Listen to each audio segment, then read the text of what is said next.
This is a message for anyone who's ever felt like their bra was just fine. Third Love is here so you don't have to settle for good enough. A company founded by women just like you who know what struggling to find a bra feels like. For over 10 years, they've been redefining what a comfortable bra looks and feels like, focusing on innovative design and high-quality materials. We're talking about bras, yes, bras, made with thoughtful details to solve common problems. Want to stay cool and comfortable all day? Third Love offers innovative thermo-regulating fabric that has you covered. Looking for a little extra lift? Need smoothing? Even need to add a cup size? They've got it. And the fit? It's unmatched. Third Love believes everyone deserves a bra that fits perfectly, which is why they offer over 60 sizes from AA through H. They even have exclusive half cup sizes, which means if you're in between sizes, you can get a perfect fit every time. Stop settling for average bras. Get solutions made for your body. Get $15 off your perfect fit bra at thirdlove.com with code podcast15.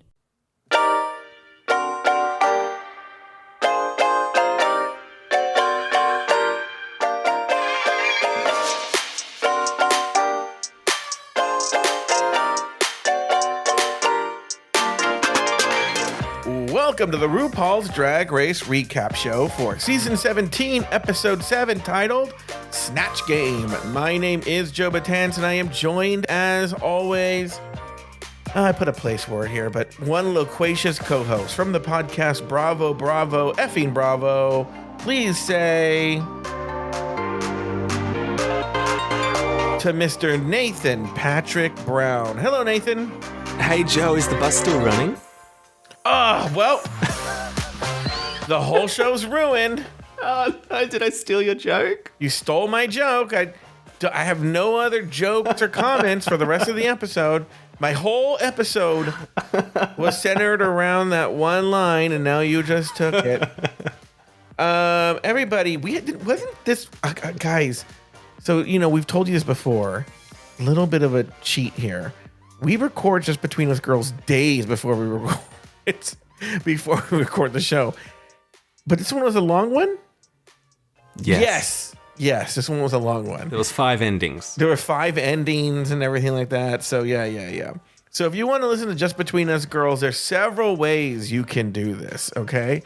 You can go over to patreon.com/afterthoughtmedia and join at the $10 level and above, and you get Just Between Us Girls. There's that. I still haven't come up with a price. I think I'll come up with it.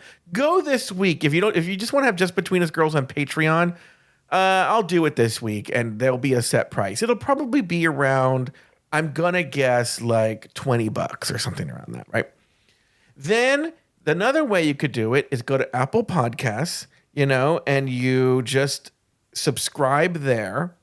And now, like I told you, on Apple Podcasts, you get Just Between Us Girls, and you get the full episode. You get the whole zhuzh right there on Apple Podcasts, everything. So if you don't want to deal with Patreon, you can do that. I've also told you, and I'm to tempt you, if you're in the public feed, to do this, download the Patreon app, okay, onto your phone. Or I guess you don't have to. Go to patreon.com/afterthoughtmedia. You don't have to put on your app. But for what I'm going to tell you, I think it'd be the most convenient. Patreon, I'm not going to get into why, pretty soon wants me to promote free episodes on Patreon. Okay? It's mostly going to, I'll explain what it is later on some other date. But what I will tell you to entice you is on Wednesday or something, Wednesday or Thursday, I will release, because it is Snatch Game, because it is a pivotal episode, I will release the entire episode for free on Wednesday or something. And if you want to hear the full Snatch Game episode, and it's free, it's not going to cost you anything. You're just going to follow Afterthought Media as a free subscriber on Patreon. You're going to be getting a lot of content there coming soon in March at some point. So go to patreon.com/afterthoughtmedia or download the Patreon app onto your phone. Do that. Become a free member. And you're going to we'll start with this, and you're going to start getting a lot of free content coming soon. All right. All of that out of the way. Nathan, really quickly, how have you been? What's going on? Any news that we should know about? Any big Australia news?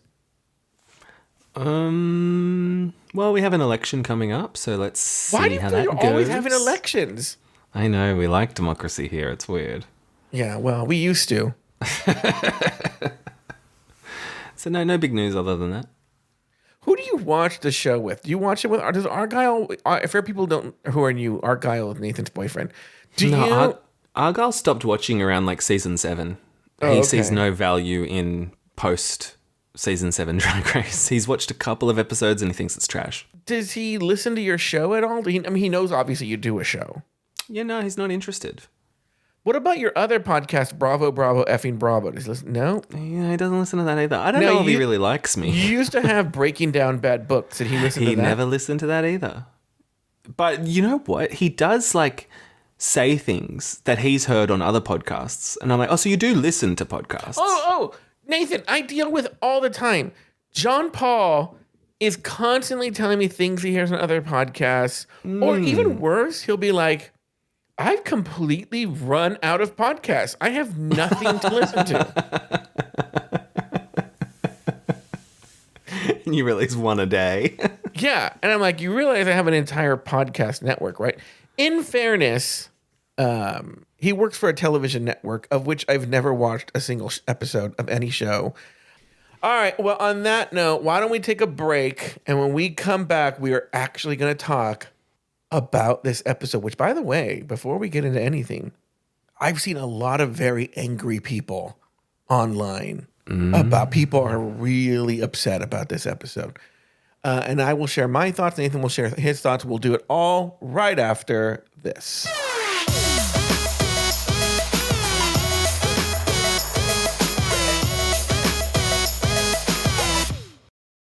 Anyone can follow. It takes something special to be an original, which is why the 2025 Lincoln Navigator SUV arrives with new ways of surrounding you in luxury, including the ultra-wide 48-inch panoramic display and the multi-sensory Lincoln Rejuvenate experience. A true original never stops evolving. So meet the 2025 Navigator, the original that's all new and better than ever. Learn more at Lincoln.com. Lincoln and Navigator are trademarks of Ford or its affiliates. Netflix has a new, monstrous story to tell. In 1950s Wisconsin, Ed Gein lived quietly on a decaying farm, hiding a house of horrors so gruesome it would redefine the American nightmare. Driven by isolation, psychosis, and an all-consuming obsession with his mother, he committed crimes that would haunt Hollywood for decades. The third and most harrowing installment of Ryan Murphy and Ian Brennan's anthology series. Watch Monster, the Ed Gein story, October 3rd, only on Netflix. Hi, I'm Jim. I'm not an actor, just a guy living with prostate cancer. My wife and I face each day head on. We asked my doctor about Xtandi enzalutamide. Xtandi 40 milligram tablets treats men with prostate cancer that has spread to other parts of the body and responds to a medical or surgical treatment to lower testosterone. Xtandi may cause serious side effects: seizure, a brain condition called PRESS, allergic reactions, heart disease that can lead to death, falls and bone fractures, swallowing problems, or choking that can lead to death. Stop Xtandi and get medical help at once if your face, tongue, lip, or throat starts swelling. Tell your doctor at once if you faint, have a seizure, quickly worsening headache, decreased alertness, confusion, vision problems, chest pain or discomfort, or shortness of breath. Xtandi can cause harm to an unborn baby or miscarriage. Use birth control during and 3 months after Xtandi. Common side effects include muscle and joint pain, feeling unusually tired, hot flashes, constipation, less appetite, diarrhea, high blood pressure, bleeding, falls, fractures, and headache. Visit Xtandi.com to watch my story.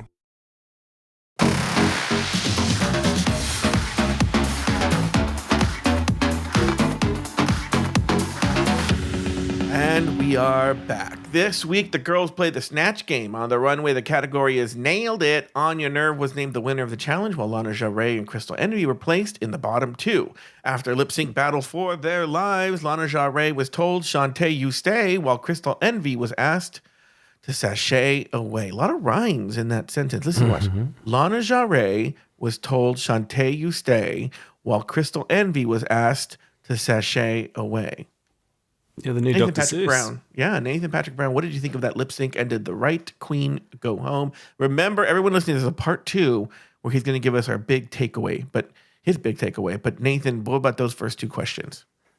I'll start with what I liked about the lip sync, and that's I love when the lip sync song matches up with the runway category. Doesn't always happen, but when it does happen, it gives me such a little thrill for some reason. So I liked that. Other than that, hated it. I did not enjoy Lana standing in front of Crystal. And then when Crystal tries to like perform through her legs, Lana's like, bitch, this isn't a duet. It's like, well, don't stand in front of the hoe then. So Lana really pissed me off there. And then watching it, I was like, this isn't that great. I think Lana's going home. I think, it makes sense that Lana's going home. And then she didn't. So I don't think the right person went home. I think Lana should have gone. I don't think Crystal should have been eliminated. I think it felt very rigged and abrupt that Crystal was leaving. But having said that, I don't think I'm going to miss Crystal because I don't think she really made that much of an impact on the show. But the riggery is galling. Yeah. What did you think? So we are in a lot of agreement. I know, like a Venn diagram, the circles overlap. They're not completely, it's not like an eclipse, but they overlap quite a bit here. I had the same thought. The note you said about Lana standing in front of Crystal? Let me tell you something. And I wonder if you're OCD like this too.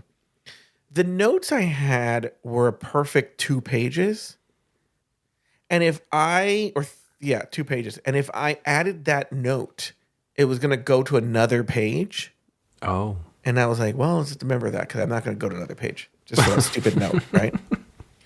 So I'm glad you said that. Yes, that fucking cunt. I swear to God, I was like, she stood in front of her, and then she just comes between her legs because, bitch, you just stood in front of me. And she's like, exactly. Can you believe this? That pissed me off. Very Lana Jarre, right? I'm going to tell you, okay, so here's the deal. Ultimately, in terms of judging the lip sync, in terms of just forget, if you were just like, remember I used to have that show, The Pit Crew, with my straight cousins, and they would just watch very little of the episode, okay? They would watch the runway and the lip sync, and that was it. They didn't watch any drama or anything. Mm-hmm. And I think even them, not knowing anything, would have given it to Crystal. Yes, I think just based off of the wig alone. The wig, if they watch every week, we're like, okay, well, we already saw that stupid leg thing, which we will get into. They would just be like, yeah, they're both boring, but ultimately Crystal was the winner. Let's take a look at this. Let's actually really weigh this. They were both, I would say they were, almost equally bad on the Snatch Game. I might give Crystal a slight edge because she just didn't give up if RuPaul said her joke or something. Mm-hmm. So I'll give her a slight edge, but she was pretty bad. By the way, just to tip my hand, everybody was bad. Mm-hmm. But she was slightly better than Lana Jarre. But not anything worth noting. Looks-wise, they liked Crystal's look. Yeah, they did. Yeah. Lana Jarre, I don't remember what their opinion on her look was. I think they liked it. Okay, I don't remember. And then the lip sync, again, Crystal just barely beat out Lana Jarre. Now, I'm just looking at numbers here. So I would have given it to Crystal. However, and look, they have a weird choice to make. In terms of a television personality, Lana Jarre very slightly, the slightest of all slights, edges out Crystal Envy. And let me put this case in point. So when I submit the looks to Mr. Blackstone, I label them with the name. Mm-hmm. And I send him 4 looks of each person. And 2 things happened. I jumped the gun here. When I was taking the notes while watching the lip sync, first time watching it, the entire time I was like, Jules Sparkles has this in the bag. I don't even know why Jules is in the bottom. That stupid wolf wasn't even that. I mean, that wasn't bad, you know? And then when they said Crystal Envy, I was like Britney Spears. Remember on that clip of like when she finds out Ryan Seacrest isn't gay, like he mentioned the girl. Yeah. That was me when she said Crystal Envy. Because I was like, oh. Okay, now go back to my story. When I was emailing the pictures to Mr. Blackstone, I was like, why do I have 8 Jules Sparkles photos? Right? And I was like, what? And I was like, oh shit. I labeled all the Crystal Envy photos Jules Sparkles. It's so wild that Mr. Blackstone can't just watch the show himself and he relies on you to He's busy. That's crazy. He's busy. And I was like, oh, she was such a fucking just non-entity on this show that even for someone who watches it carefully, I kept forgetting who she was. I agreed, but I don't know why I sort of had the assumption that she would make it far. Like in my head, she was still like in that like top 5 realm of possibility. And I hate to say it. I hate to say this. So on my first watch, I watched it twice this time. On my first watch, once the elimination happened, I just stopped the episode. And I was like, whatever, who cares? I stopped it. Then on the second watch, I was like, oh, let me see what happens next week. What's the challenge next week? And they're doing a musical version. They're doing a parody of The Wizard of Oz. And I think they're mashing it up with The Wiz. And chorus line, I got the vibe. Oh, okay. And chorus line. And I think, they're like, wow, they're both equally bad. But we can't do The Wiz with only one black girl or 2 black girls. And we need more black girls. And also Crystal Envy. What the fuck is Crystal Envy going to be in the Wizard of Oz? Tin Man? She's not even that. She's I don't know, the house that fell in the witch or something. I don't know what. She played a tumbleweed already, right? So, you know what's so funny is I heard someone talking about Crystal Envy, and they were saying something, but then they said, oh, they mentioned Jan, and then they mentioned, God, this is really sad. They mentioned someone from last season. And I went, oh, that's not Willow Pill? It was a little twink from last season, I think, or 2 seasons ago. Was her name Wasp? The one with the skipping rope hair? Was there a drag queen named Wasp or something? Wasp isn't ringing a bell. Dawn. Dawn. Yeah. I knew it was one word, right? The W and I was like, oh, that's right. Dawn was a person. And she got far without making an impact. So that's something. So, and then they were mentioning about not making an impact or whatever, blah, blah, blah, blah. And so, anyway, it's like, at the end of the day, it was shitty judging. It exposed the riggery, even though I'm going to talk about this later. I don't think the riggery is what people think it was. I don't think it was because they need to save Lana Del Rey, right? I think it's because they need to save Snatch Game, if I'm being honest with you. But I see what people are mad about. I get it. I agree. I think the motivations are different. Did the right person go home? No, but the same thing I see. I'm still sticking by what I said last week. Once again, Lana Del Rey actually chose an interesting character and did the most boring shit I've ever seen with it. And has Hormona Lisa released what she was going to do for Snatch Game yet? I haven't seen it, but I want to know. I want to know. I want to know what the Pillsbury Doughboy shit she was going to do or something like that, right? And that would have been so great. But instead, they kept this Lana Del Rey. I don't know why. Maybe because they knew they had the Wiz coming up. Who knows? It was awful. That's my take. I know you've said before, this is RuPaul's world and we just live in it. Like, I get that. But we need the illusion of fairness. If they're going to keep Lana Del Rey in this instance with this lip sync. Lana should have crushed the lip sync. Here's the deal. But she didn't. You're gonna go to my big takeaway. You just gave me my big takeaway, but Well, I'll come back. go Let's go to into you. it. No, you go. You do your big takeaway first. Okay, so my big takeaway is that we need not have worried that we were losing all of the delusional queens like Joella and Hormona, because Mama, they're all delusional. Susie is delusional. Lana is delusional. Corey is delusional. I'm no longer worried that we're not going to get like funny delusional content because they're all deluded. And that's my takeaway.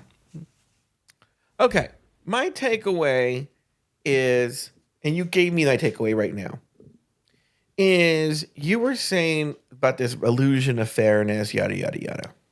And I think, so, I'm going to use Sam Starr as an example. But by the way, Sam Starr is not the only person like this. We see this all the time. Where they are such control freaks. And they have to be such always in control, and they want to leave nothing to chance, that they end up giving you bland pageant shit. You know, I know he doesn't listen to this show, so I'll just say this. Jay Ellis kind of has that personality. That type A, gay, like they don't want to leave anything to chance. Mm-hmm. I don't think Jay would ever adapt. You know, Sam Starr would never adapt. They want to show up completely prepared. All right? Leave nothing to chance. And that leads to a stilted performance. I think his Snatch Game performance was stilted. I think a lot of the things he does is stilted. Crystal Envy had the same problem too, but they don't call Sam Starr on it either. And I think that's what happened with this show. Mm-hmm. Is this show so wants to be in control. It's funny because it's what RuPaul criticizes the drag queens about when they first get there, is that they want to control their own narrative. And so this cast is a really good example of this. Actually, I don't think it's ever worn off. This cast is going longer than most people. But the first few episodes for sure, they're so on their best behavior because they want to control their social media image. Susie Toot speaks to a problem that we've talked about on this show. They don't care about what's happening in the room anymore. Susie Toot openly said, okay, well, everyone at home is going to think it's funny. Newsflash, no, they don't, right? I know this Ellen Green, right? I didn't think it was funny. I've seen Little Shop of Horrors a million times. I know the soundtrack back and forth, the movie one. And which, by the way, he got wrong. She originated the role on the musical in the Fucking off-Broadway idiot. production. Yeah. Dummy. And so, like, I know this Ellen Green. I know what a kooky bird she is, right? I still didn't think it was funny. But the point is that they're trying so hard to control the narrative of the show instead of letting it just play out, that I think we're getting a show that's just now, we can see the seams, if you will. The seams are exposed. I saw the tights. The tights you know were what? exposed. We're seeing the tights and they are ripped. You're right. Where before, we didn't see that they were ripped. They were well hidden, Yeah. I don't know why they've started doing this, but they've started trying to control. Look, they've always controlled the narrative. And look at season 3. We knew it was in the bag for Raja. But I think what it is the charisma of the cast obfuscated the seams. But now with no charisma, they have to control it even more. And the seams are even more exposed, and there's no obfuscation going on whatsoever. It's right there in front of us. So my big takeaway is the show is trying to control it too hard. Just let the show be what the show is. There must have been a season where I don't know if there is. It's the Sanjaya rule, but there must have been a seat or Taylor. What was the name of that American Idol season 5 winner? Taylor something or other. Taylor Hicks. I don't know. They let this guy who looked like he was 50 years old, even though he was like 30 or something, or 25, I don't know what he was win. No one ever heard from him again. Totally devalued the American Idol brand. Okay. And it's sort of the Taylor Hicks, it's a Sanjaya problem, which we talked about Sanjaya before. I don't think they want that. I don't think they want a winner who's going to do nothing. Mm-hmm. And I don't think they want to have a person who goes very far that hurts the brand.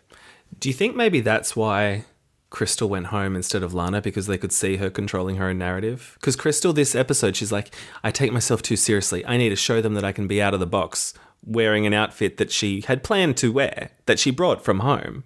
That was a little bit different. So she always was going to wear that.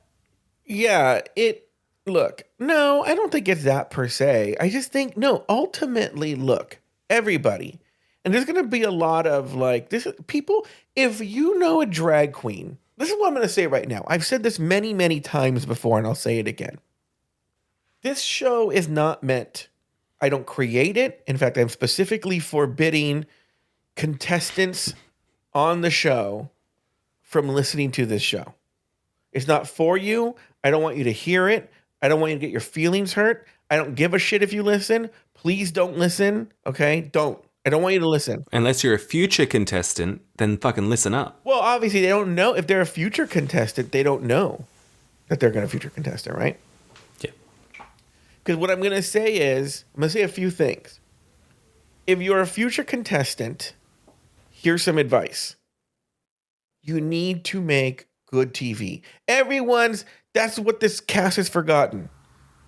Oh, I have to do, well, you can see in this cast, you see the Ariettis, right? This Arietti and her crew, okay? The Glam Squad. I don't know. I know they would look, but I don't care what Kumbaya Girls? No, Kumbaya Girls are Anya. They named it. We're going to talk about, I don't know what they're called. Whatever. Who cares what they're called, right? Those bitches, the mean girls. Yeah. They think it's all of that. The way you win this show is on looks. Okay? And then you have the Susie Toot, and this example showed her seams, where she thinks, oh, you just got to be wacky and jinx. Yeah. And you're going to win the show. And the truth of the matter is, you have to make great television. Jinx Monsoon is very talented, and she's wacky, but ultimately, she made great television. You have to be interesting in television. It doesn't mean you have to be wacky, and it doesn't mean you have to be a drama queen, but you have to have the TV camera has to love you. You know, there are people who weren't necessarily super drama queens or wacky like Jada Essence Hall, but the camera loved her. Yeah. The camera has to love you, and you be charismatic on the screen. The end of the story. And then that will carry you week to week. Okay? And stop trying to force it. Just let it be. Just do your thing. That's my future advice. We will come to other future advice to future queens if you're on the show. One, I'll just say it right now. Maybe I might forget. I promise things all the time on the show. And then I go back and I listen later. I go, oh, I never got back to that. I'm going to say this right now. If you're a drag queen and you listen to this show and you become a contestant on the show, I'm going to tell you something. And remember this. Email me at joebatanza@afterthought.media. If you get on the show, hit me up on Instagram. Go on Patreon for a month and message me. I don't know. Find a way to get. It's not hard to get a hold of me. Change your profile picture to one of a twink and then get in his DMs. Oh, yeah. Change your profile picture to a twink and then slide in my DMs and say, what's it like to have a boyfriend break up with you? And do all that, okay? Be from the Netherlands. And you went there. I was keeping it generic. Look, here's the deal. Never just give up the bit. Okay? All right. Never sacrifice the bit. The point is, and Lori will help too. I'm going to volunteer her. We will help you because you know what? These queens, they all go and they get the looks, you know, and that's really important, by the way. Yes, you have to do the looks and blah, blah, blah, blah. But yeah, they get help from designers. They get So help let's from get designers, help from designers, joke writers. You got to call me, and I'm offering my service for free, and I'm going to tell you something else. I will never mention it on the show. You will not break your NDA. It will never be mentioned. We will have a discussion, and if you follow the advice, you'll do well.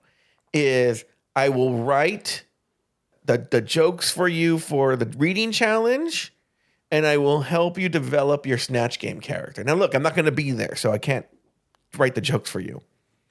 But, and I don't think it works if you, Sam Star's a good example. I don't think it works if you take your jokes in. But I'm offering this to anybody.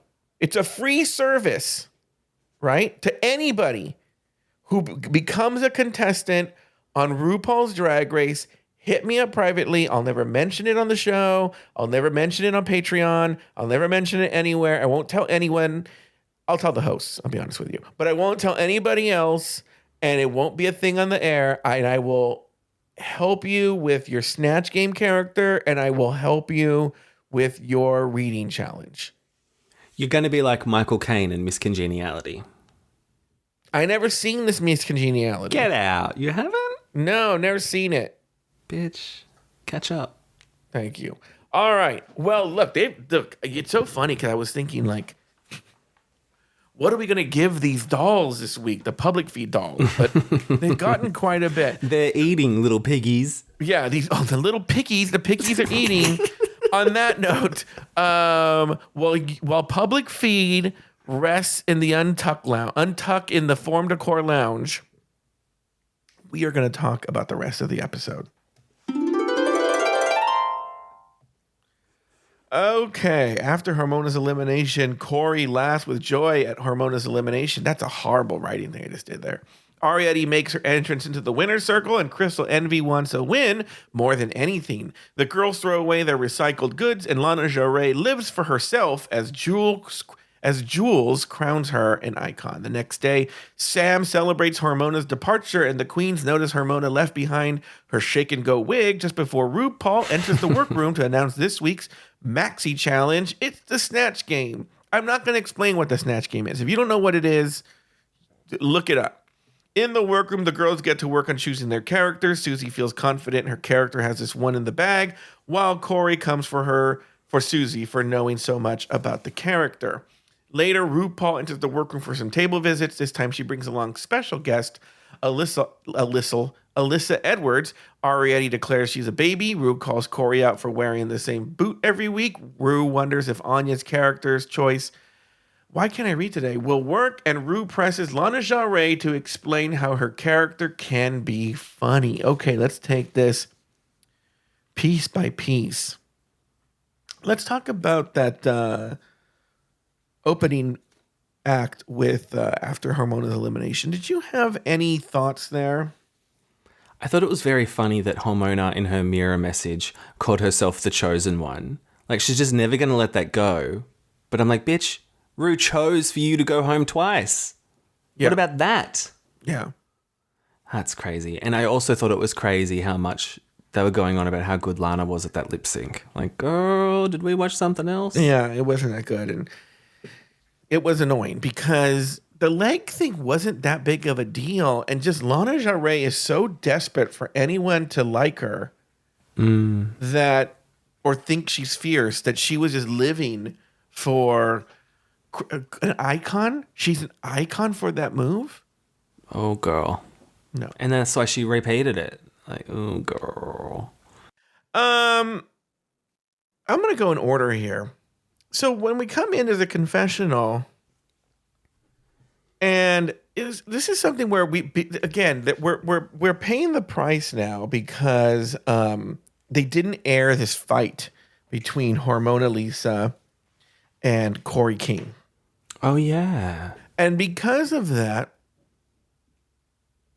they're showing Corey laughing with glee that Hormona's gone, but with no context. It's just like she's just an evil person laughing. But that said, so okay, with context, we know that Corey's laughing because just the day before, an hour before, hours before, she and Hormona had just gotten in this huge blowout fight that got really bad. And now she's gone. So I understand the laughter. That said, and we'll come back to this later, is Corey laughs at her own fucking jokes a lot. She does. And it seemed very performative that she was laughing at this. And because I watched this 2 times, on the second time, I noticed that as she's laughing, her pupils are darting back and forth because she's not just laughing, she's looking at the producers to see if for their approval or they're laughing too.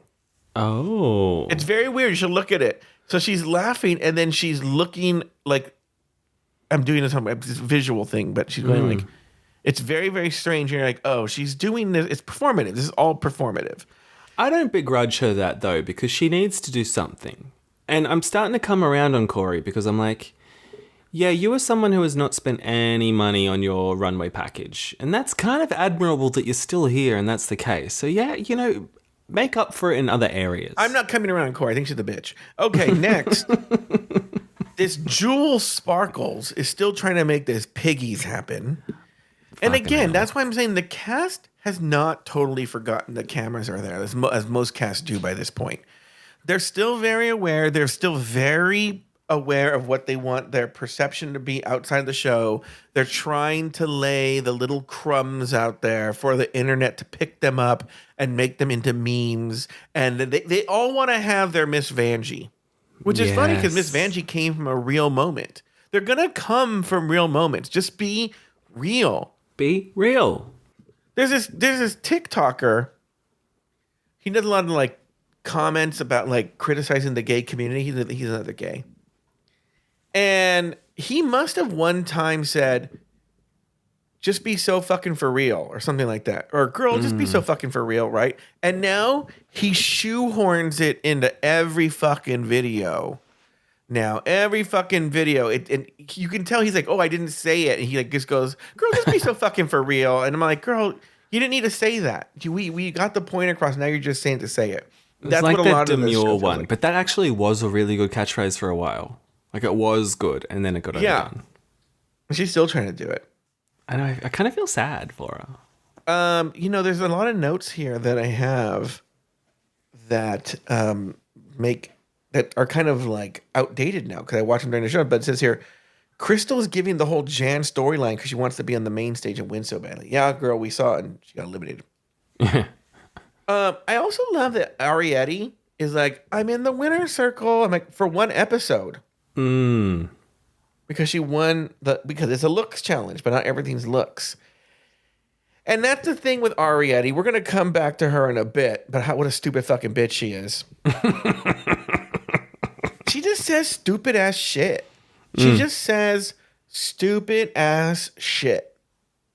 So I mentioned this in Rulaska Thoughts, and I love that it actually came to be true. Where someone on Reddit had said, like, oh, it's so funny. They're doing a challenge, this is last week's challenge, about the trash that gets thrown into the Pacific garbage thing. And then they didn't get recycled stuff. They bought new stuff that's going to go into the Pacific garbage patch. And then they're like, okay, well, let's just throw all this stuff away now. And I'm like, oh, where do you, they said recycle, but like, where do you think it's going to go? I mean, did we have to see that? Yeah. There are countless articles that show like, we do, again, speaking of performative, I don't know how it is in Australia, but in the United States, we do this performative shit where like, we're recycling things, but all they're doing is just shipping it to like Indonesia and strip, like when we recycle our computers and stuff like that, or TVs, they just ship all that waste to like, there's some country, I don't know what country it is, and that country like strips it for parts and they just have a bunch of junk or junk there. Oh. And then at the end of this segment, Corey gives a whole speech about how the girls in this cast think they're better than they actually are. And she's not wrong. This episode proves it. But I'm like, does the girl know the call is coming from inside the house? Yeah, I saw someone online say she has the confidence of Bob, but the abilities of Serena Cha-Cha, and that really nailed it. That's a good point. Yeah. Okay, now let's go to the next day when they announce the main challenge. So they come into the workroom. They're all super happy. Sam does this bitchy thing where he's like glad Hormone is gone because she came for him one day. Like, who remembers that? Was that a plot point? No, I don't even know if it actually aired. And the funny thing is that they show a clip from it. I don't know if it's an unaired clip or something. And again, going with how performative this cast is, in the clip, Hormona says that she thinks Sam's going to go home next or something. And Sam looks, he breaks the fourth wall and looks right at the camera and does this like, oops, look. And you're like, this cast is just so gross.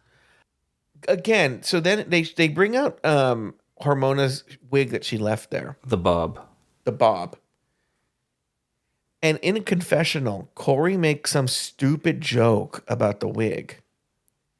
And she, again, is just busting up. She is just laughing so fucking hard at this fucking joke. And I'm like, I'm so fucking sick of this Corey King laughing at her own jokes. What was the joke? I don't remember. It wasn't even funny. Been that good. No, it wasn't that. Has she ever said a joke that's good? Oh, I know what the joke was. I remember what the joke was. That the wig was on more episodes than Hormona was on. Oh, yeah. And I'm like, okay. Yeah. All right. I don't know what we're meant to do with that. Howling, scream laughing at this. Like, yeah. I don't have that sound clip anymore. I mean, I do, but it's not on this. I should put it on this soundboard. Then RuPaul comes in and she's like, oh, we're playing the Snatch Game. And then they go to a confessional, this stupid bitch, Arietti. Mm-hmm. And she goes, oh, great. Another comedy challenge. I'm like, the challenge that they do, there's only been one season of this show where it didn't exist, and that was the first season. It's been on literally every season, every iteration. It's a linchpin of the show. You cannot get rid of it. You audition with characters in mind. Yeah, you audition with characters in mind. She's all like, oh, great, this. I'm like, you knew it was coming? Yeah. Everybody and if she had knows any the show was fucking coming? brains, she would just walk up to that Hormona bob, whack it on, do a southern accent, and then she'd be at least safe. That would have been great if she did a Hormona. Wouldn't that have been great? I'm going to do Hormona. No, she did a baby. Just a baby. Yeah. Then they go to the workroom. Actually, strangely, this is actually, I don't think I've ever seen a segment like this. Nothing really happens in the workroom. They talk about, some of them talk about the characters they're going to do. The only note I have for that is that Susie's confidence was just way too high. And I would just, personally, if I was on Drag Race, I would not feel comfortable sounding that desperate for a win on TV when I've already had wins. Like, it was a bit too much. We're going to get to Snatch Game. And I'm going to tell you right now, it was a terrible Snatch Game. Terrible. Probably on par with the one that Deja Sky won. Mm-hmm. And we're going to compare those two because they're very similar, actually. And what I will say is that I really do think, now I don't think this Susie Toot was good, but I think if she would have kept her fucking mouth shut, I don't think she would have won, but I think she would have been in the top. Yeah, agreed. But she opened her mouth and they were like, oh, we're going to make this really funny and not put her in the top. And I do appreciate that. Yeah, but then it goes back, because if you do that kind of shit, then the game, it's rigged, you know? Yeah, but whatever. Double-edged sword. I also want to talk, speaking of Susie, Corey goes on and on making fun of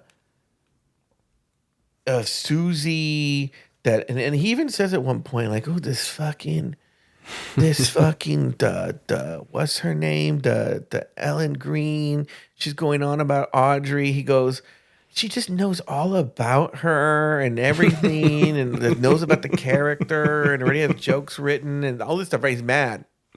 Making fun of her in the confessional. But this shows you what mean girls they are. This is no different than this Sam Starr. It's what you're meant to do for Snatch Game. It's what meant to do. I think, but the point he's making is valid, which is like, don't go on there, which he didn't do actually, and read a Wikipedia article about your character, which is essentially what Sam Starr did. And so, but what I'm saying is like, oh, he's making fun of Susie about Sam Starr was no different, and I would say just as successful as this Susie Toot.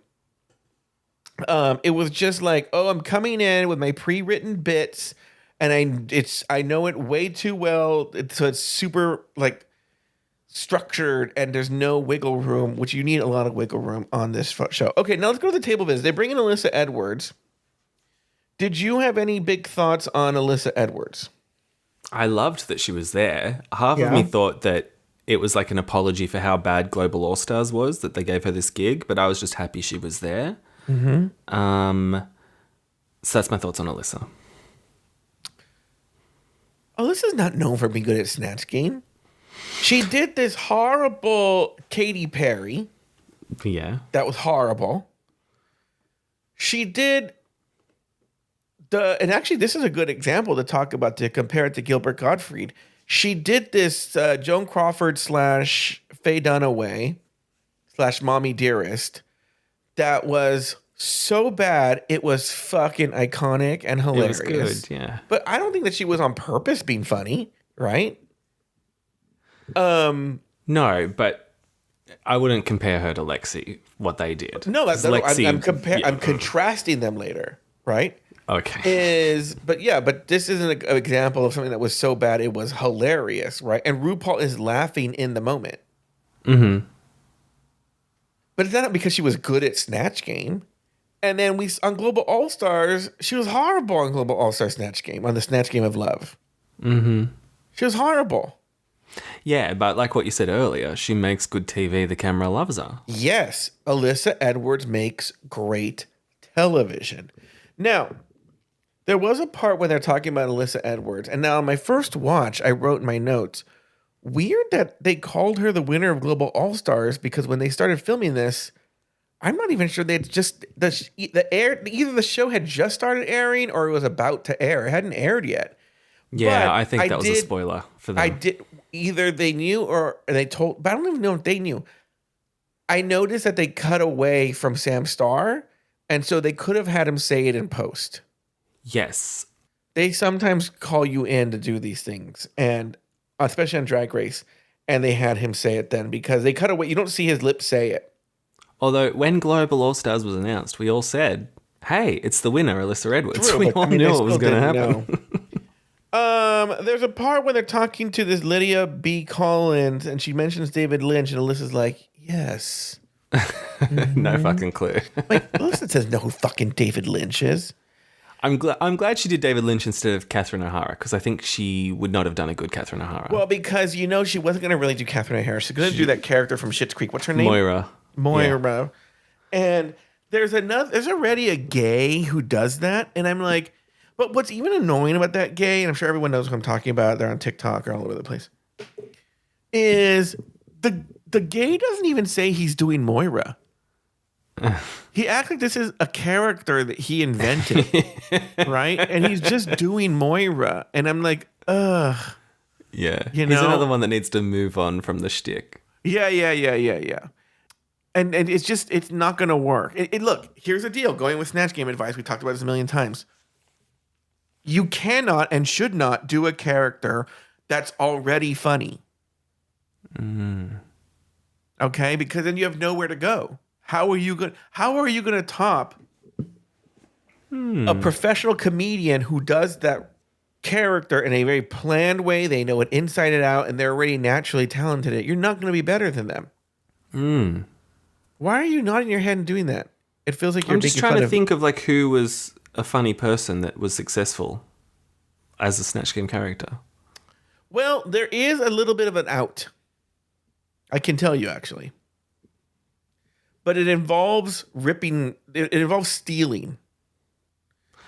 Oh, like Katya did. Yeah, so Katya on both her Snatch Games stole 2 Kristen Wiig characters. Yeah. But it still follows the rules because those characters aren't inherently funny. Kristen Wiig took these characters, the lesbian financial woman, whatever her name is, and Bjork, neither one of them is funny on their own. And she made them funny. And then Katya just copied Kristen Wiig's characterization of these people. And didn't Gottmik plagiarize someone as well? She got shit for that. Oh, that was in a roast, not in the Snatch Game. Oh, sorry. yeah, the roast, what she did, yeah. And then, so there we go there. So, yeah, you made a good point there. Now, later on, while they're talking to, again, Lydia B. Collins, and she said that she was going to do David Lynch, and they cut away to Corey and Anya are standing at a table together. And Anya's like, what did she say? Did she say Lynch? And like, yeah, Lynch. And she goes, I thought she said Lint. And then she goes, if she would have said Lint, I would have run away. Why? No, she was saying lynched. Oh, lynched. Okay. That makes sense. Okay. All right. I thought she said lint. And I'm like, why would you run away? What is she, a dry cleaner, afraid of lint? No. Yeah. No, I thought that was very funny. The lynched bit. Okay. Well, now that I understand. Okay, that is funny. I thought she said lint. I'm like, okay. I even put it in my notes. All right. Okay. So then Arietti is talking to this RuPaul. And she acts, but again, she must be pretending that she thinks she's going to win. And Arietti seems to be very savvy. Remember when she named Crystal or somebody like that? And she said, look, I named somebody. She knows how to play the game with RuPaul. So maybe she knew, like, okay, I just have to, because if she says, I don't think I'm going to be good at this, RuPaul will say, well, you said you're not going to be good at this, you know? So maybe that's why. So I'll give her the benefit of the doubt. But she does say she thinks she could win. And it's like, okay. Well, I don't understand how Arietti, she did her baby thing and got crickets.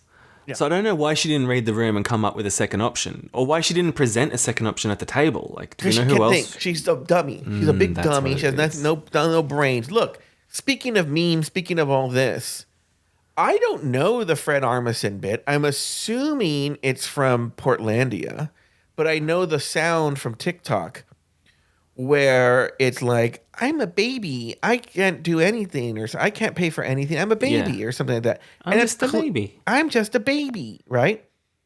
And that's clearly what she had, that one line, just like, is the bus still running? Yes. And she was going to build a whole character on this.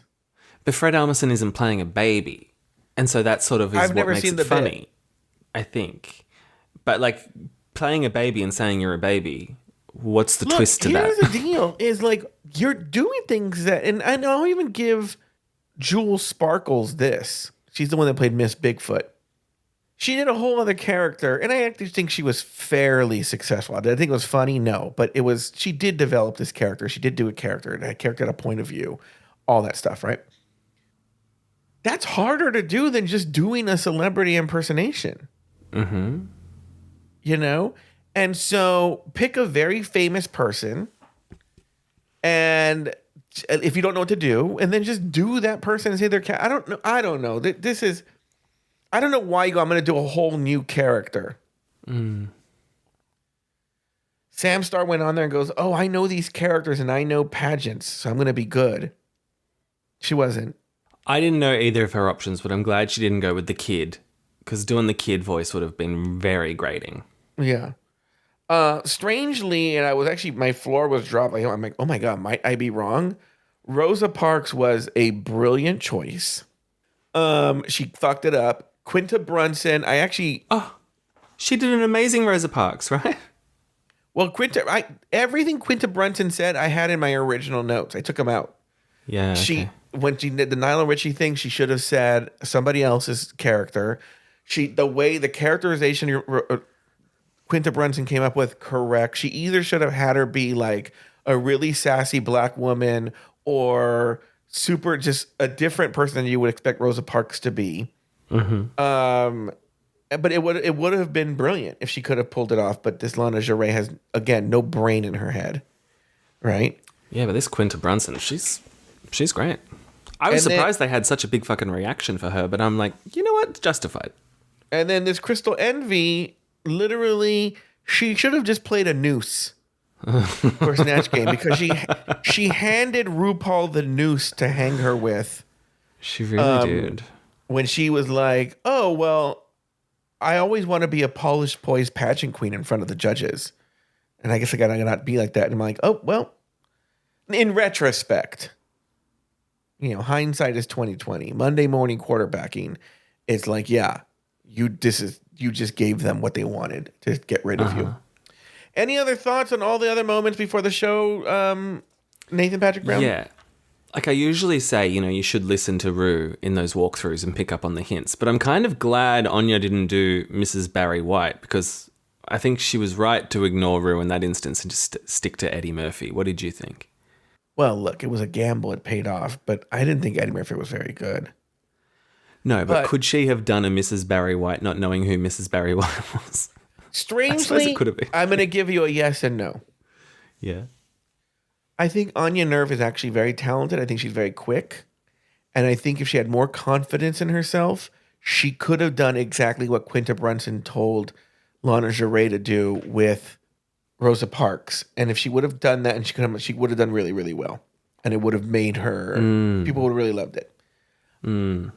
Because the thing is, and we've talked about this before, is no one knows, because, look, remember, if you want to win Snatch Game, you have to make RuPaul laugh.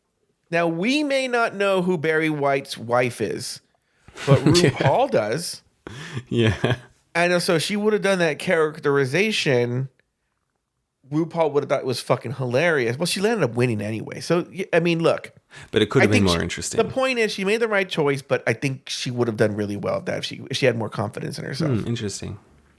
Any other things before we get to Snatch Game? Yeah. I think it's so funny that Ru chooses that moment to make fun of Corey's shoes. I love when Ru's given like inside tea from the judges in these walkthroughs. It's so good. Yeah, that was a good moment. Okay, let's go to Snatch Game. Oh, okay. So we have this Snatch Game, and the girls are all playing different people, obviously. And I have notes in chart form for every single one of them. I don't think we need to go every single one. But why not? We're here. Okay. Acacia forgot. She played Trisha Paytas. Very safe, not terrible. She could have done so much more. I think it was only safe because they didn't show you very much of it. That might be the case. I didn't see Trisha at all in it. It just sounded like Acacia forgot with a different wig on. Like she didn't sound like Trisha. I think Trisha has a very unique voice and way of talking. And I even as a person who's saying like, I'll help you with Snatch Game, I don't even know how you would make Trisha Paytas funny. I think you could if you were doing a more long form impersonation. But in the way Snatch Game is structured, I don't see how you would do that. Yeah. I don't know how you do it and make it a winner. But you could do it safely. I don't know. I don't think it was necessarily safe. I just think that it wasn't her time. Okay, let's talk about the next one is Ellen Green, played by Susie Toots. Now, Ellen Green is the name of the actress that played Audrey from Little Shop of Horrors. She made a characterization of this person being like, well, actually, and Ellen Green did a fantastic job. It's flawless. For people who don't know, Little Shop of Horrors, the musical, is based on a B movie, a Roger Corman B movie from the 50s, which is actually Jack Nicholson's first film role. He plays the dentist guy. Not the dentist. He plays the guy at the dentist chair who likes the pain. And it's this B movie, and the Audrey in the B movie talks and acts and looks like that character. I mean, Ellen Green nails. Ellen Green's doing a Snatch Game character, okay, of this actress who has like a really kind of stereotypical 1950s sort of like bimbo voice, okay?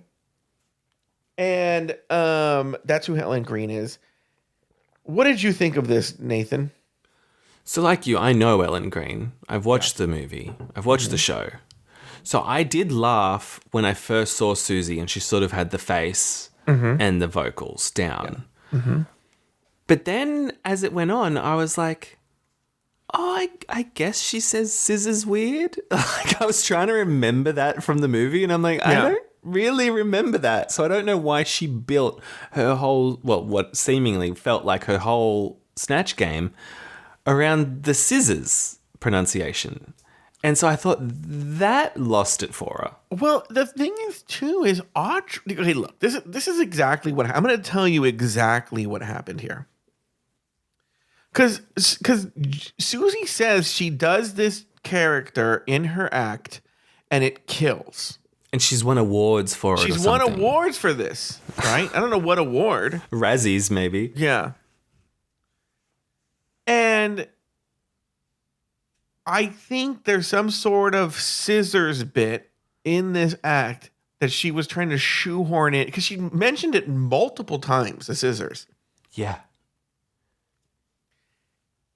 And I have to rewatch the movie, but I don't remember Audrey even having difficulty speaking or understanding her. She says words funny. She says them fun. I know. I was feeling gaslit into thinking she couldn't speak. She was like, sorry, doctor, right? Yes. But you know what she's saying. Yeah. There's never a moment where you're like, what did she say? Like, yeah, and it's also like she said she's from Pennsylvania or something, and I was like, why isn't she talking about Skid Row right now? Yeah, I don't know. It was very, very strange. So I think she has these bits in her act that she does that always kill. Yeah. And she's like, I'm going to shoehorn these dumb jokes like scissors. It's almost reminded me that of the Alexis Michelle. I can't remember Alex Michelle. Alexis Michelle. Did you get this? What was tea it? on Kunt. The tea and Kunt. Where she was like, oh, I said the scissors joke and RuPaul didn't really react, so let me hit this again.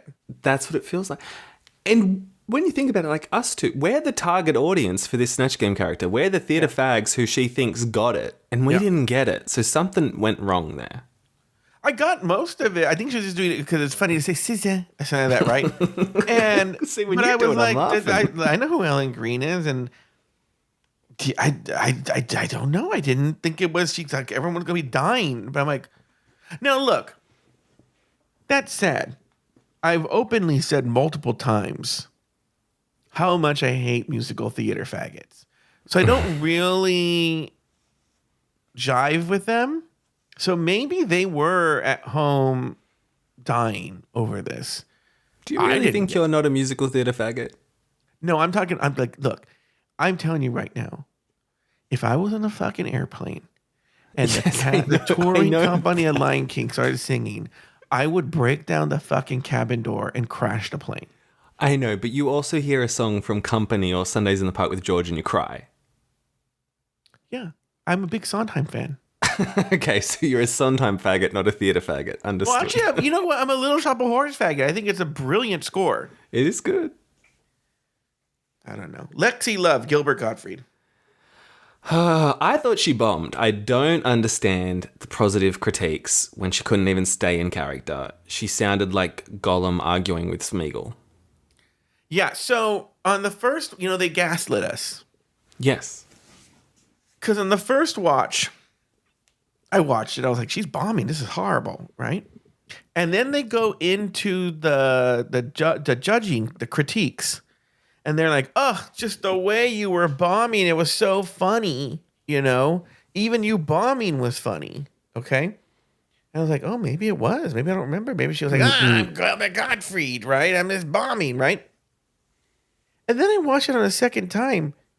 She's breaking character. She's not even being Gilbert Gottfried when she's like whispering under her breath, like, oh, Jesus Christ, this is horrible, right? She's not even being... She's not being even Gilbert. She's not being Gilbert, which, by the way, she didn't look like Gilbert Gottfried at all. She looked like I don't know. It was the whole thing was really, really odd and not good. It was not good. But we'll get that when I talk about Snatch Game as a whole. Oh, okay. I'll talk about this, but this was not so bad. It was funny. It wasn't. It was just bad. Said things that Gilbert Gottfried. Here's the deal. Again, you can't do people who are funny, and Gilbert Gottfried is a perfect example of a person you can't do on Snatch Game for a couple of reasons. One, he was a very funny comic. Two, he was an extremely dirty and offensive comic. That was, if you guys think the fashion guy on here is offensive, Gilbert Gottfried was 1,000 times worse. 1,000 times worse. Let me tell you something, Nathan. I toyed with the idea of summoning Gilbert Gottfried from heaven for this episode. The reason I didn't do it was because I knew what he would say would be so horrible that I would be canceled. Right? I would have liked to have heard it. Oh, no, I'm sure I would have liked to have heard it too, but it would have been so horrible. I talked to him a little bit because I was like, well, maybe he'll just talk about Lexi Love. The things he was saying were so offensive. Really? Yes, I don't even want to repeat them. It was like Carlo when he was going to translate the German. I think if you just release it to the Patreon subscribers and we all make a pact that we're not going to cancel you, I think you should still release the chat. Okay, maybe we'll release it. We'll do an interview with Gilbert Gottfried, or we'll have him record a phone call from heaven. Yes, and we'll all make a promise that we're not going to get you canceled. All right, we'll see. So you can't do it because you could never be that if you were going to really. First of all, you can't. It's hard to do someone who's funny already. But if you were going to really do Gilbert Gottfried, you cannot do it correctly because it would be so offensive they couldn't air it on TV. You just couldn't. Next, we had Sam Star, someone named Kim Gravel.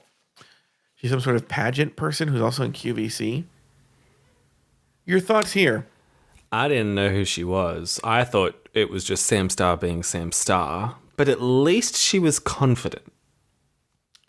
Well, look, she was able to. Well, no, she was in the top, huh? No, this is a whole thing. Yeah, but the tops are not the tops. Yeah, she was overly prepared. It was essentially a Wikipedia article come to life.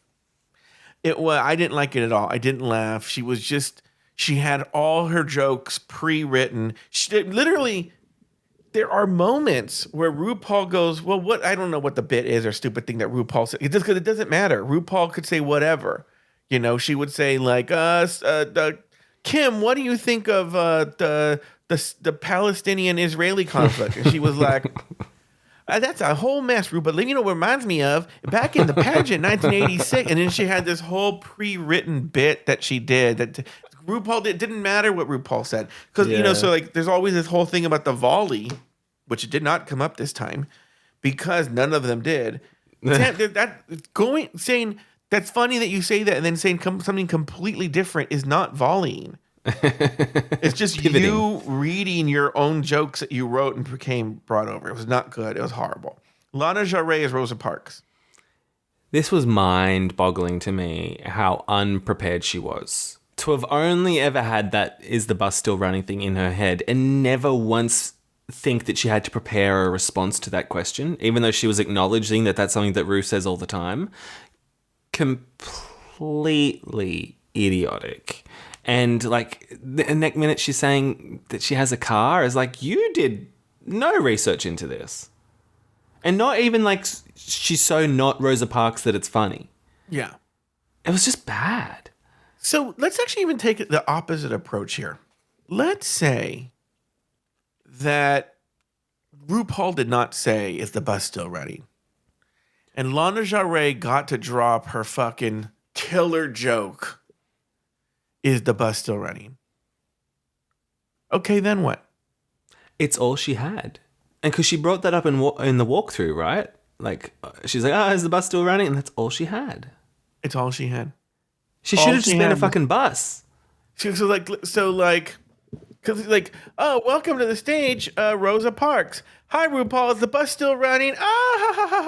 Okay. Anyway, Rosa Parks, Michelle Visage is so stupid that she thought a Butterfinger was a. What would she have said? Is the bus still? That would have been super funny.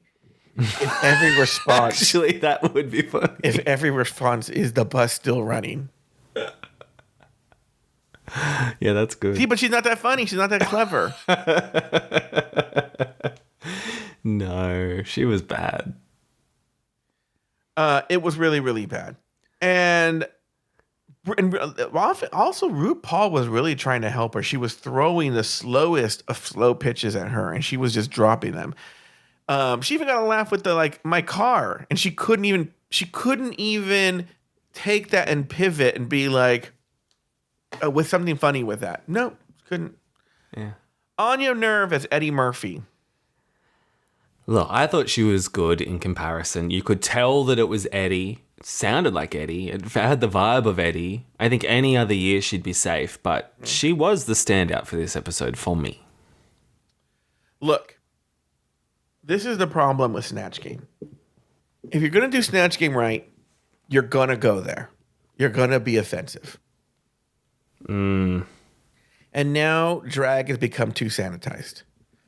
Because how are you doing? Which, by the way, let me just make a comment here. It was fine. It was whatever. It's Deja Sky to me. Okay, it's like, well, what you were the least offensive thing in a very offensive thing. And by offensive, I mean offensively bad. To go back to my point, how are you doing, Eddie Murphy,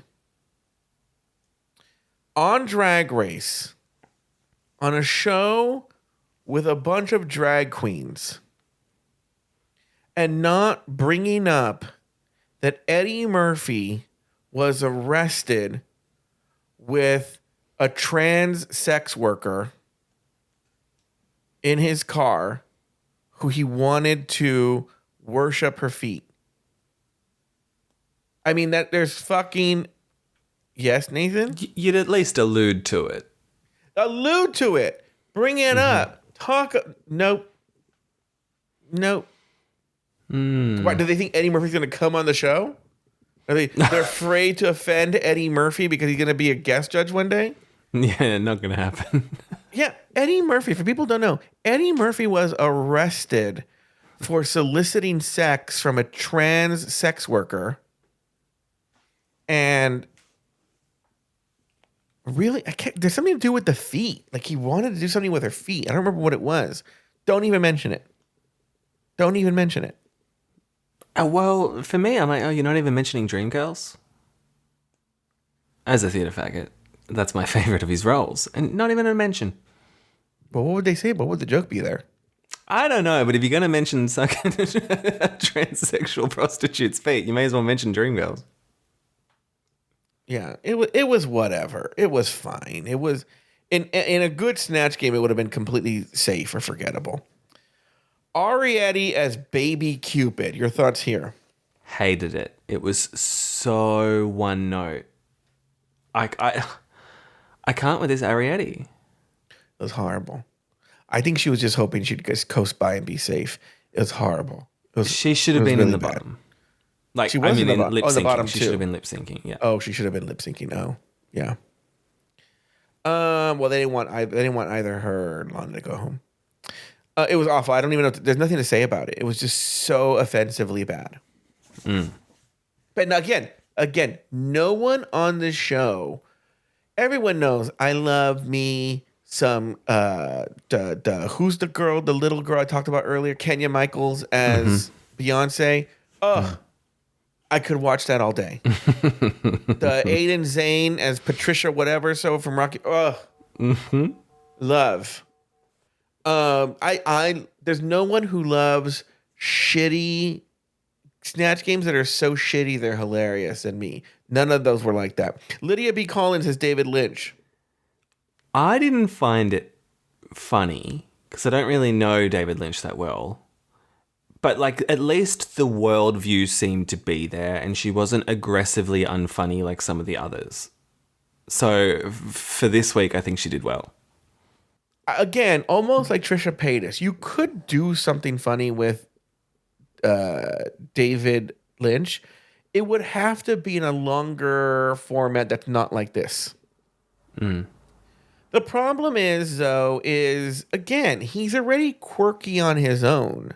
So how are you going to take that and make it funny? What are you going to do to make it funny? You know? In The Fabelmans, the Steven Spielberg movie, there's a scene where the young Steven Spielberg, and this really happened to him in real life, had a meeting with the director John Ford, who was very kooky. And Spielberg considered a big get that he was able to convince David Lynch to play John Ford because David Lynch is also kooky. So it's this thing where it's like, how do you, again, you have to take someone that's not, where do you go? If the person's kooky already, where do you go? And then there's also the problem is like, well, no one has that much exposure to David Lynch that they would know these David Lynchisms. And like, for instance, the thing with the spider, I don't know what that was. I think they were referencing a movie. But here's like a weird thing about David Lynch. Every day, but again, how do you do this in a Snatch game? But every day for like 7 years, he went to a restaurant called Bob's Big Boy out here. The same one. I think it's in Burbank, the original one. And had the same meal at the same time every day for like 7 years. Oh. Yeah. It was very That's strange. weird. That's very, very strange. Yeah, but then what do you do with that? What do you do with that? Jules Sparkles as Miss Bigfoot. I also personally didn't find this one funny, but I can see that she at least had a consistent character. She had some energy. She had some bits. She had some props. So that meant she was good this week. Yes. I agree with you. It was a fully formed character, was able to have a conversation with RuPaul as that character because she knew the character. Wasn't funny.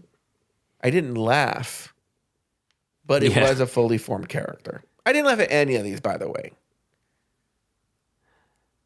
Crystal Envy is Nicole Richie.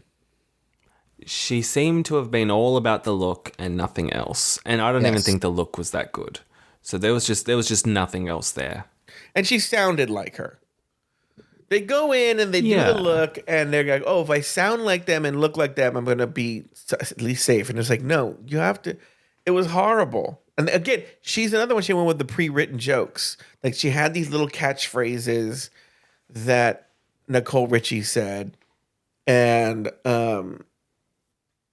it was like how she shoehorned in like smile motherfuckers, and it's like why would Smiles be under the bed at a Trixie motel? Again, it's this weird thing. It's like they're playing to an audience.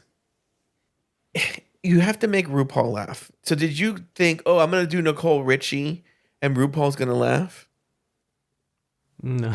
Yeah, it's weird. It's so bizarre. And finally, we have Corey King as Big Ange. I actually thought she was one of the better ones, even though we didn't really see much of her, which makes me think maybe there wasn't anything else. Yeah, I don't think there was much to it. She was safe, if anything. Not much to her. All right. Let's move on to Elimination Day. Let's see here. I got to go back to my script.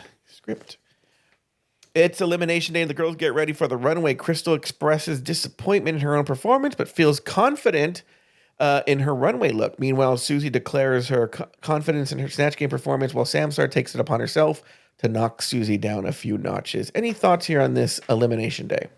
Susie is delusional, and I sort of really appreciated Sam, how everyone was in the room talking, being like, wait, Susie thinks she's going to win? That's fucking crazy, like whispering.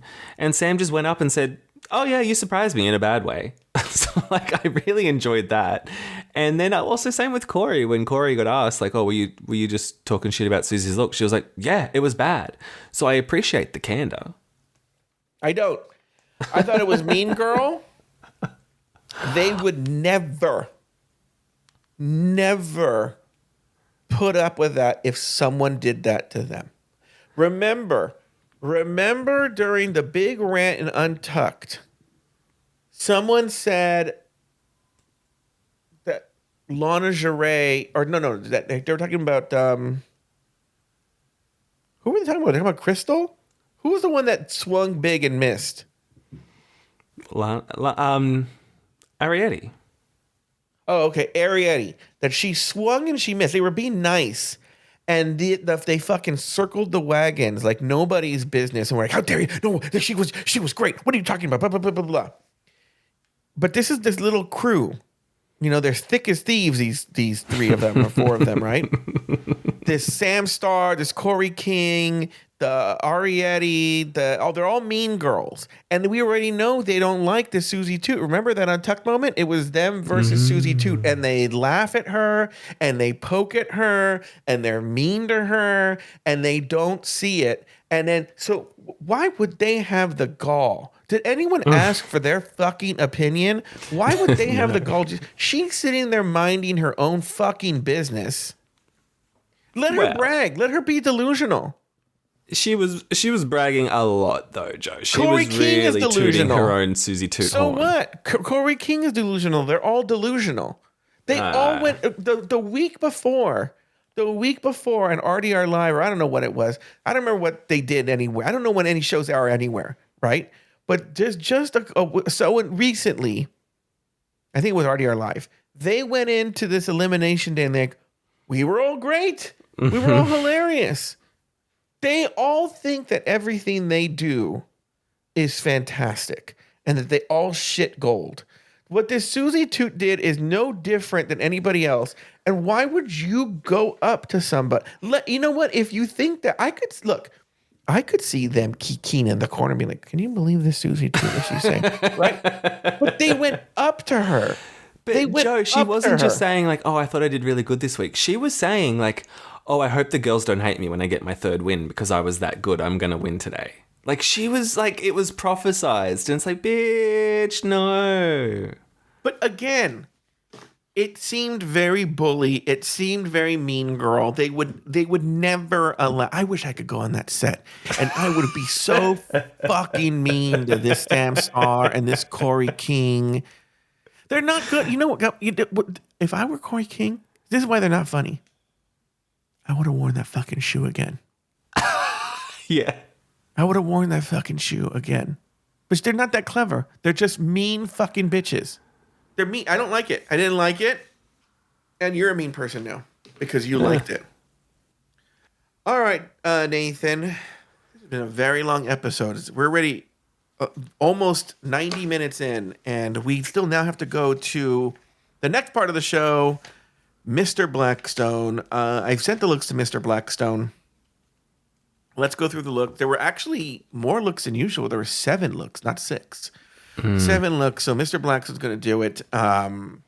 First up is Lexi Love. Oh, darling, if you're going to invoke Cher, you better deliver. And this, it's giving wagon wheel, why don't you go fuck yourself? Okay. I need to wait, hold on. Yeah, I need to step in here. I'm a little upset, and you'll hear a thing here where I had to talk with Mr. I didn't want to say it, but he's clearly, I'm scared. I actually emailed Mr. Blackstone earlier this week. Okay. And I said, we need to cool it with the race stuff. Yeah. I thought it was getting, like, the race stuff was getting crazy. But already we're off the bat, he's already saying, what wagon wheel, why don't you go fuck yourself? So. Well, that's not race-based. That's not race. I know, but he scares me. All right, here we go. Let's keep going. Lexi is draped in a sad excuse for Bob Mackey, which says a lot because Bob Mackey is currently a sad excuse for Bob Mackey. Okay, why is Bob Mackey catching strays here? He did nothing. Yeah. She's wearing a barely there crocheted bikini, with a bejeweled fishnet skirt draped in chains and what she claims are nails as fringe. What is she claim? Why would she lie? Well, I don't know. I don't know, yeah. Though from here, they look more like leftovers from Chaz Bono's Cry for Help. Oh. I don't even know what that means. I don't know what that means either. Yeah. I think he just wanted to shoehorn Chaz Bono, I'm being honest with you. And those fingernails? Yes, they've got Cher's face, but honey, if I want to see Cher, I'll look at my own reflection after 6 vodka martinis. Same amount of plastic surgery and fewer dead twinks in my living room. Oh. Wait. Do you believe in life after love? At this point, we're praying for it. Oh. Oh, life after like Lexi Love. Oh. Yeah. I'm a little concerned that he said there's fewer dead twinks. Yeah, we need to So go. that means there's some dead twinks. It means there's multiple dead twinks. You know what it reminds me of? And actually, I could see Mr. Blackstone fitting this this profile. I wonder whatever happened with this case. Actually, I should look into it. So there was this prominent politician in West Hollywood who, on multiple occasions, black sex workers were found dead in his apartment. He was never charged with a crime. Oh. And it happened multiple times. And then they finally were like, okay, this is... So one of the families was like raised a stink because they actually cared about their child. Yeah. And they arrested him and they were charging him all these crimes. But then it was a big story, but I don't ever know what happened with that. But that's what it sort of reminded me of, like fewer dead. And by the way, is Cher known for having a number of dead twinks? You wouldn't think so. But the I way often he feel- said it, yeah. it was like it was a humble brag. I was like, Yeah. Well, I often feel that Blackstone is telling on himself. oh, yeah. Oh, yeah. He's constantly telling himself. All right, here we go. Anyway, did you agree with his thoughts on the look, though?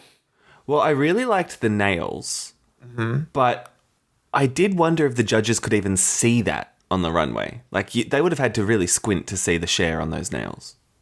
Yeah, they didn't see it. But what I will say is that's probably the reason. I mean, I think this is what really put her in the top because they wanted to bring her out on the main stage. Mm-hmm. He could have put her in the bottom, in my opinion, but whatever, right? Yeah. And so that got her. That probably got her that 4th spot. I take it, or I don't know what.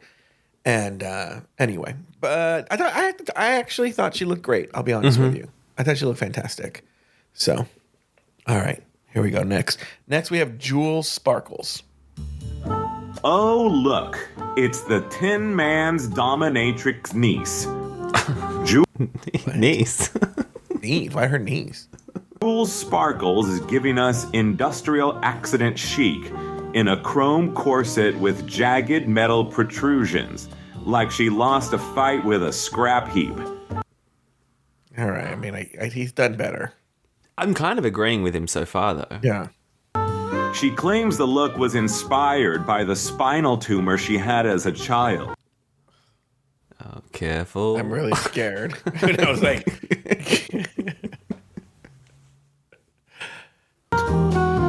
So what's the next look celebrating? The gonorrhea you got last year, you whore? oh my God. Wait, does he have knowledge about Jules Sparkles having gonorrhea? Yeah, how did he get her medical information? I don't know. The thigh-high patent boots and spiky black gloves make it clear she's committed to the evil cyborg dominatrix fantasy. And the nails, long, jagged claws, represent the beast that was her tumor. Okay. Touching story. Thanks a lot, Jules. This is the first time I've ever rooted for a tumor. Oh my God. Oh. What? Now I disagree with him. Yeah. What is wrong with him? Yeah, because he has accurate, valid critiques, but he just takes it too far. That's the problem. I know he ruins. You're right. You're right. I think you're making a good point.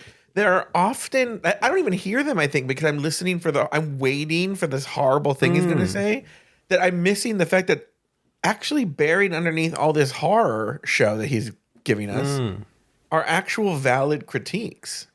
Well, yeah, because I thought with Jules there was like a bit too much going on, but I couldn't quite communicate that. But Mr. Blackstone could, but then he topped it off by rooting for a tumor. Yeah. So, oof. Yeah, because you're right. There's so much going on that you don't even really notice the nails. Yeah, and the whole theme has nailed it. Yeah, totally. All right, next. Well, I think we already know how this is going to go. Sam Starr. Oh, he's gonna love it. Yeah, he's gonna love it. Oh, divine.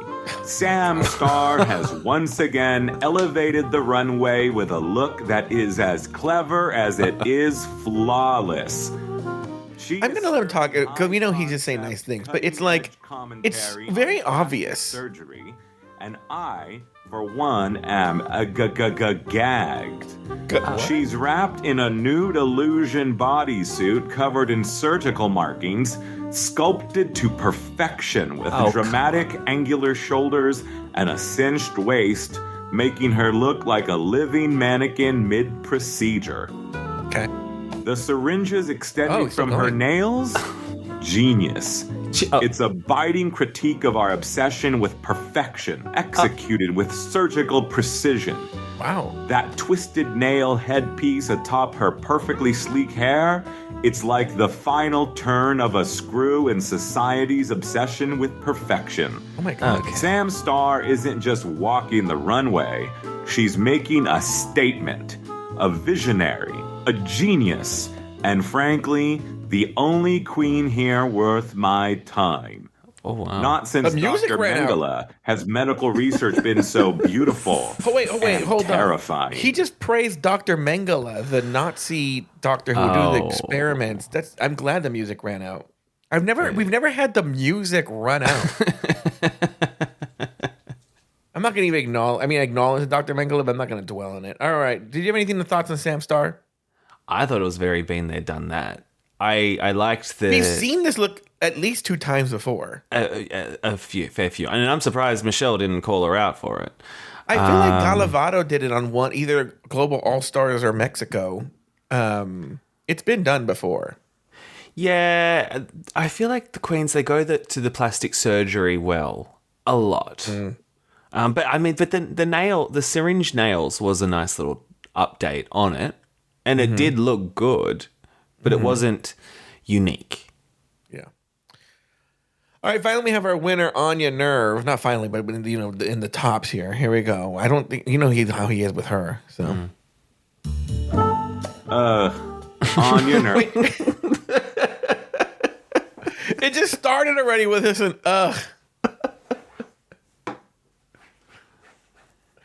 Nerve has arrived looking like she just shoplifted crap out of a Claire's accessory bin in 1997. I don't know if this is violating my race thing yet. It's violating the rules of time and space. Yeah.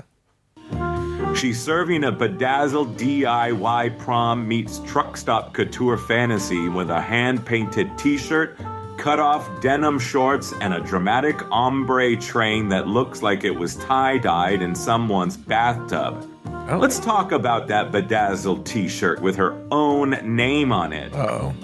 She's so dumb, she probably needs it to remind herself of her own name. Oh my God. The chandelier wig, because why not, is dripping with nails, as if she got caught under the clearance rack at Ulta. And the fingernails, long and curved and pretentious, just like Robert's cock. Wait a minute. Oh. How does...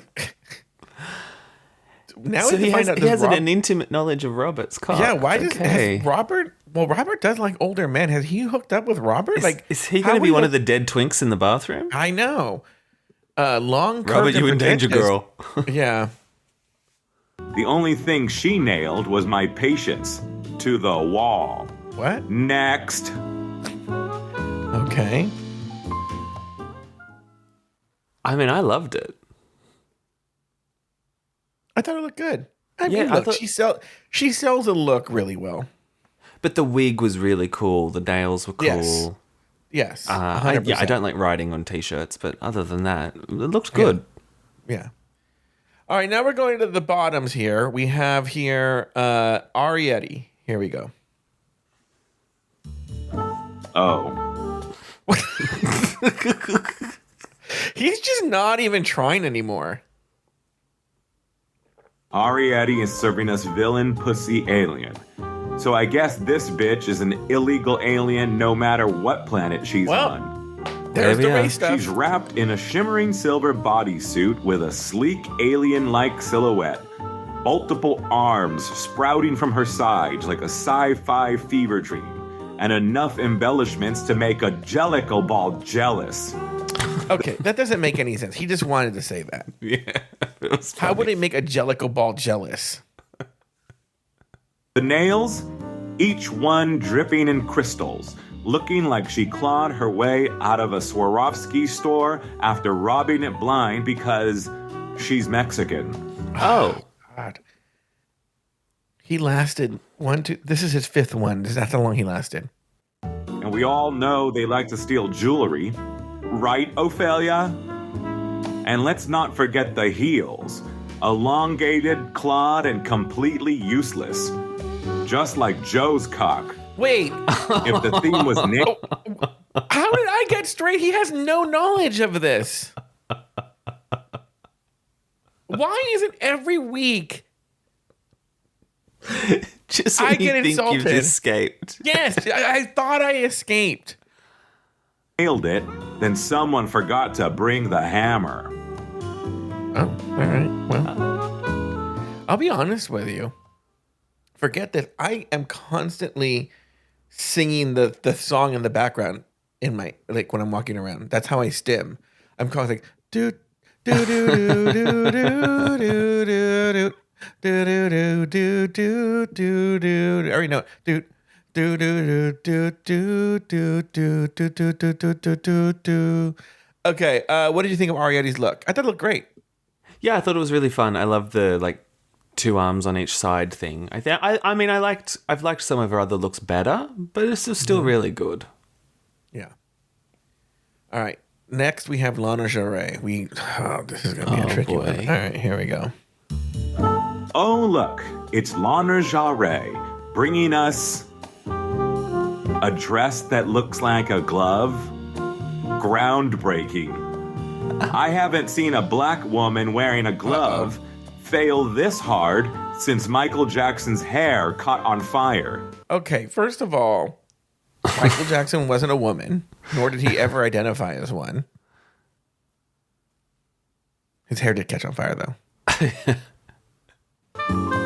The bodice is sculpted in shimmering gold, while the skirt drapes like an oversized opera glove that's given one too many hand jobs in the pedicab. Okay. Oh, a pedicab. What are these bizarre references that he's making? And yet he paints a portrait.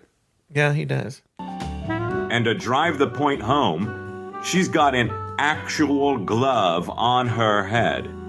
Because nothing says high fashion like looking like a lost and found bin at the Met Gala. All right. Look, I'll be honest with you. Sounds like he's done. He's been harder on Lana Jarre. Oh, yeah. And rightfully so. I mean, this wasn't her worst look. It wasn't her best look. I don't know if she's had a best look, but it was okay. Mm-hmm. I didn't love it, but it was okay. Yeah, it's fine. Okay, we have one more. It's Crystal Envy, who landed up going home. Very curious to hear what you think, because this one actually, before we say anything, actually, what did you think of this look? I kind of want to hear your thoughts before. It was the one with the wolf costume. Yeah, I didn't like it. And the way everyone else was talking about it, I thought there was something wrong with me for not liking it. But it was. Yeah, I didn't think I really liked it either. I didn't think it was horrible, but I didn't like it the way that people thought, oh my God, this dress might save her. You know? No, I didn't think. I mean, yeah, it was out of the box, but I don't know. It just looked messy. Mm-hmm. All right, let's see what you have to say. Oh, Crystal Envy's here? Is that I mean, wouldn't that be great if that was it? I don't think it is, but that should have been just it. And she's serving whatever this is. So far, I don't disagree. She's giving us a werewolf mid-transformation with a sheer bodysuit featuring painted-on muscles, tufts of fur, and for some reason, disturbingly realistic chi-chis. Wait. Mr. Blackstone says chi-chis? I didn't Weird. expect that. Yeah, I didn't expect that either. The hooved feet and clawed hands scream feral, but unfortunately, so does the rest of this look. Okay. If this is Big Bad Wolf, then I say bring on the hunter, because this look needs to be put down. Okay. Unfortunately, it looks less werewolf realness and more the morning after a very questionable grinder hookup at a furry convention. Well, Well, I mean, look, I will say, I mean, I've heard him say a lot worse. yeah. It's almost as if he goes easier on the white gals. Yeah, even when he's being critical. Even when he's being critical. All right, any final thoughts on the looks? No. All right, well, those are the looks. And on that note, bring back my girls.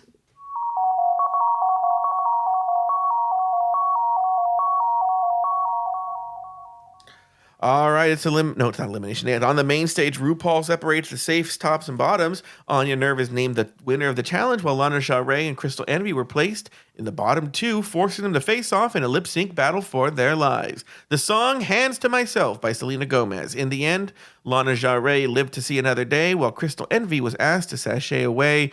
Nathan Patrick Brown, any final thoughts on the episode? Yeah, just that I think it was a real cop-out for Lexi to be getting those good critiques. Like, we've discussed that already, but when I first watched the show, I was like, why the fuck is she in the top? This is so ridiculous. And then I realized there were 7 people, and I'm like, oh, she's not the top. She's just there because they wanted to talk about her. Like, that's the vibe I got. Or do you agree, or do you think she was in the top? Say that again. Look at my notes. Well, usually there's, 3 top, 3 bottoms. Yeah. Now they have 7. Oh, and yeah, so I don't think Lexi was in the top. They just wanted to talk about her. Oh, you reminded me. So you know what? Did you have other random thoughts? Because you just right. That's about it. I never talked about Snatch Game as a whole. Look, here's the deal. We ran into this with the Deja Sky thing, where RuPaul was like laughing hysterically at the what did Deja Sky keep saying? Yeah, right. Yeah. Is RuPaul's there in the moment? She sees it's horrible. It's not going well. It's not even like so bad it's funny. So she's trying. You can see her. She's laughing, but she's not even really trying to laugh hard. She's like, and they were just trying again to gaslight the audience into thinking that it was better than it was. And so they came up with this. They made up things. They gave it things, and it was like, oh, because honestly, I don't envy them, because you have to have at least 3 tops. Who would you put in the top? Who would have been your 3 tops? Well, I do think Jules, Okay. Anya, and I probably would have just put Susie up there, even though it wasn't funny. But like, Yeah, I think the top 3 would have been Jules, Anya, and let me look at this list again. Hold on. I'm going to be really, really honest here. Yeah, I mean, you have to only really do. You know what? If you wanted to make a case for swapping out Susie for Big Ange, I wouldn't be mad at it. But who did we say? Susie, Eddie Murphy. Yeah, Jules. If you have 4, I would throw in Big Ange. If you want to swap out the 3rd for Susie Toots or Corey King, I'm fine. But Lexi would not be in that top 4. No. Not at all. 100% no. I don't know why they did. I think they were trying to see maybe we can edit it in a way that it's so bad it's funny. I don't know. It's a very, very strange Or has thing. she just not had critiques yet? And that's why they were like, oh, let's just chuck her in. Like, has she been safe this whole time? She mustn't have been. I will say her look was pretty sickening. And Yeah. and maybe they were like, maybe it is one of these things where like we don't have it, but the look was really good, and Susie's was like whatever, and Sure. It was just very strange. It was, I mean, look, we're not alone in this. The whole internet is on fire about the judging on this episode. I think they nailed the bottoms. Speaking of the runway theme. And, yeah, but the Snatch Game as a whole, I think they realized they had a stinker on their hands and they were just trying to salvage it as much as they could. And, yeah, I mean, they think there was no way of saving it. And to me, this is just as bad as the one with Deja Skye on it. So do you think we still have a future where we're having a Snatch Game episode every season? Oh, yeah. I mean, it's just, I think it's one of these things. Look, it didn't help that they did this. They didn't help themselves either with this stupid gay eye bit. Whereas I actually thought gay eye was funnier than some of the queens. I don't know. I'm not convinced yet that AI could make anything funny. I loved it. There's an ointment for that. Yeah.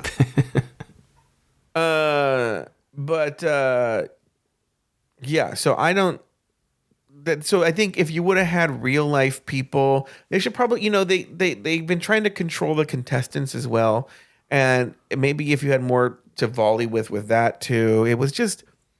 Again, a lot of the reason that if an episode sucks or the Snatch Game sucks or whatever, it's because they're trying to exert too much control. And they're even trying to control how they should have just let it be bad.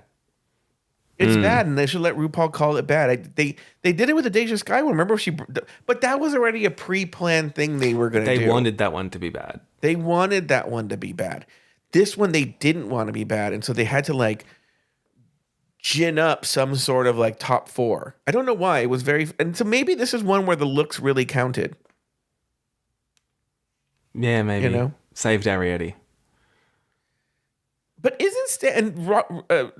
Robert would know this. I feel like Sam's look has been done a couple of times. It has. Yeah. So anyway. We might have mentioned that with Mr. Blackstone. Oh, yeah. Well, I don't know. Mr. Black, as we know, Mr. Blackstone wouldn't ever say anything negative about Sam. But I would. Yeah.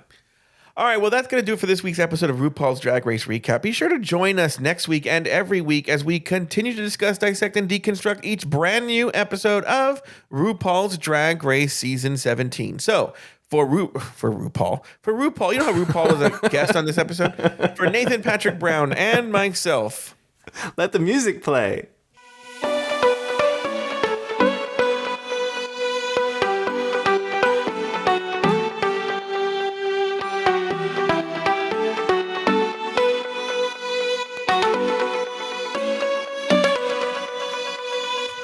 Thank you for listening to Drag Race Recap. Have something to say? Leave us a voicemail at speakpipe.com/afterthoughtmedia. You can also email us at dragracerecap@afterthought.media. For more Drag Race and LGBTQ+ content, support us over at patreon.com/afterthoughtmedia. This podcast was produced by Luke Stamen. You can follow Nathan Brown over on Instagram at NathanBrown90. Follow Joe Batance on Instagram at Joe Batance. Special thanks to these expensive tier Patreon supporters: April Pacheco, Astute Girl, Brad Coley, Derek Byers, Doofus Maximus, E. Smith, Effie Wap, Emma, Phil Skit Pony, Blind Suki, Humble Pie, J. Thomas Plank, Kathy Zender, Katie Whitmire, Lauren Eckert, Lucy Carrasco, Luke Stamen, Mary S., Mike Yeager, Nikki Baker, Nikki Pettit, Polly, Poppy Woods, Ricardo Herrera, Runner Brandon, Sarah Yu, Tom Bombs, Travi Cosmos, and Troy Anderson. Drag Race Recap is an Afterthought Media podcast.